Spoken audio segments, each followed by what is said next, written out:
Good morning students. आज हम करते हैं मोनोपोली मार्केट। जैसा कि बेसिक हमने कल किया था, मोनो का मतलब एक होता है, पोली मीन्स सेलर। जिस मार्केट में सिर्फ एक ही सेलर होता है उसको हम बोलते हैं मोनोपोली।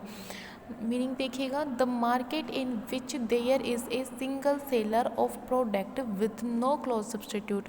मतलब वो मार्केट जिसमें सिर्फ एक ही सेलर होता है, सिंगल सेलर ऑफ प्रोडक्ट। किसी भी प्रोडक्ट को बेचने वाला सिर्फ एक ही होता है और उस प्रोडक्ट का सब्सटीट्यूट मार्केट में नहीं है।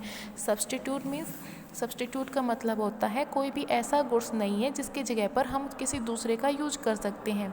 जैसे कि हमारा चाय और कॉफ़ी जो है आपस में सब्सटीट्यूट गुड्स है। अगर हमें मार्केट में चाय नहीं मिल रही तो हम कॉफ़ी ले सकते हैं, कॉफ़ी नहीं मिल रही है तो हम चाय ले सकते हैं। ये दोनों क्या है, सब्सटीट्यूट गुड्स हैं।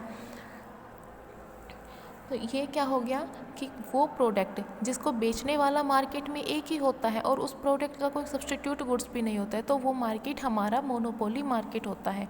मोनोपोली मार्केट के फीचर्स क्या हैं? फर्स्ट फीचर्स है इसकी, one seller and large number of buyer. One seller and large number of buyer, कि बेचने वाला तो सिर्फ एक ही है, सेलर एक ही है, लेकिन ख़रीदने वाले अनलिमिटेड हैं। खरीदने वाले बहुत सारे हैं। सेकेंड पॉइंट क्या है? Restrictions on the entry of new firm. कोई भी न्यू फर्म मार्केट में नहीं आ सकती, उस पर पाबंदी लगी होती है। अगर मार्केट में कोई नई फर्म आ जाएगी, उस प्रोडक्ट को बेचने वाला कोई नया सेलर आ जाएगा, तो वो मार्केट मोनोपोली मार्केट नहीं कहलाएगा, क्योंकि वहाँ पर सेलर जो है एक से ज़्यादा हो जाएंगे फिर। और मोनोपोली मार्केट क्या कौन सा होता है? जहाँ पर सेलर सिर्फ एक ही हो। तो अगर सेलर और ज़्यादा आ जाएंगे या फर्म नई कोई मार्केट में आ जाएगी, तो वो मार्केट हमारा मोनोपोली मार्केट नहीं होगा। थर्ड फीचर से इसकी, नो क्लोज सब्सटीट्यूट। उस प्रोडक्ट का कोई भी सब्सटीट्यूट नहीं होगा आसपास में। फोर्थ फीचर्स है फुल कंट्रोल ओवर प्राइस। पूरा प्राइस पर पूरा कंट्रोल होता है किसका? सेलर का। बेचने वाला पूरा कंट्रोल रखता है। मोनोपोली में प्राइस डिस्क्रिमिनेशन होता है। फोर्थ पॉइंट में क्या है? प्राइस पर कंट्रोल किसका होता है? बेचने वाला पर होता है, सेलर का होता है। सेलर की मन मर्जी होती है, क्योंकि वो एक ही दुकान है। अब कस्टमर बेचारे उसी के पास जाएंगे ख़रीदने के लिए। अब वो और प्रोडक्ट है नहीं मार्केट में, वो जितना चाहेगा उतने रुपए में बेचेगा। ज़्यादा भी मांग सकता है, कम भी मांग सकता है। तो वो ज़्यादा मांग सकता है ना, वो उसका कंट्रोल होता है, full control over price.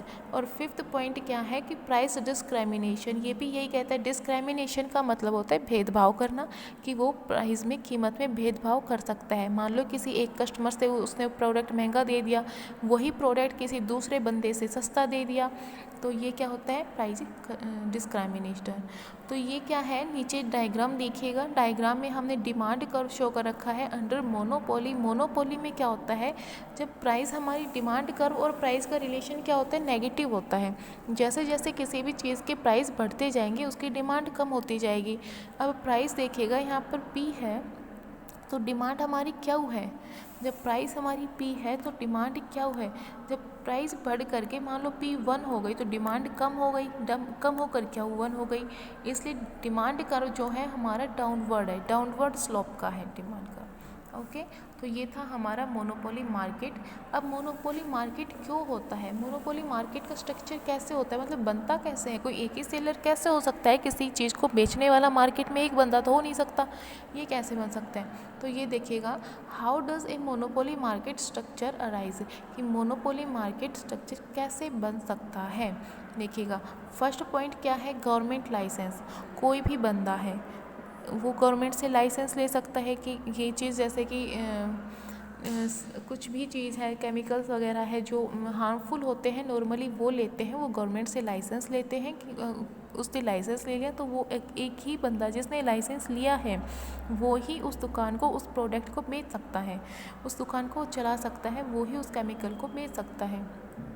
Second point क्या है? Patent right. पेटेंट राइट क्या होता है? मान लो कोई बंदा जाता है गवर्नमेंट के पास और कहता है कि मैंने इस चीज़ की खोज की है, इस चीज़ की डिस्कवरी मैंने की है, तो इसको बेचने का या इसको यूज़ करने का राइट सिर्फ मेरा है, तो इसको हम बोलते हैं पेटेंट राइट। सिर्फ वही बंदा उसको यूज़ कर सकता है या बेच सकता है, क्योंकि उसके पास पेटेंट राइट है, उसी ने उसको डिस्कवर किया था। थर्ड पॉइंट क्या है? कार्टेल्स। कार्टेल्स का मतलब क्या होता है? ग्रुप। मतलब इसमें क्या है कि मार्केट में जितने भी सेलर हैं, मान लो वो ये आपस में एग्रीमेंट कर ले कि भाई हम क्यों कंपटीशन कर रहे हैं, हम एक एग्रीमेंट कर लेते हैं कि एक प्राइस फिक्स कर लेते हैं कि इस प्राइस पर बेचेंगे या इस प्राइस पर हम खरीदेंगे।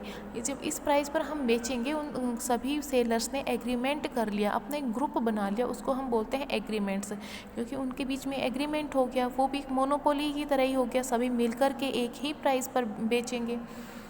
फोर्थ पॉइंट है gift of nature. Gift of nature मतलब जो गिफ्ट हमें नेचर में मिला हुआ है, जैसे कि किसी की वॉइस अच्छी है तो हम गाने सिंगर के लिए सिर्फ उसी को कहेंगे, सॉन्ग कर गाने के लिए हम उसी बंदे को कहेंगे ना जिसकी आवाज़ अच्छी है, और आवाज़ अच्छी सबकी तो हो नहीं सकती, ये तो नेचुरल गिफ्ट है। तो नेचर गिफ्ट जिसके पास है, मान लो किसी को पेंटिंग बनानी अच्छी है, पेंटिंग अच्छी है जिसकी, तो जिसकी पेंटिंग अच्छी है हम उसी को कहेंगे, हम सबको नहीं कहेंगे। जिसकी पेंटिंग अच्छी है हमने उसको कहा और उसे वही बना के देगा कि वो एक अगला पर्सन है जो पेंटिंग बना रहा है। तो ये होते हैं हमारे मोनोपोली मार्केट बनाने के राइज की मोनोपोली मार्केट कैसे बनते हैं। सो थैंक यू गाइज, ये था मोनोपोली मार्केट क्या है, मोनोपोली मार्केट के फीचर्स और मोनोपोली मार्केट राइज कैसे होते हैं, कैसे बनते हैं।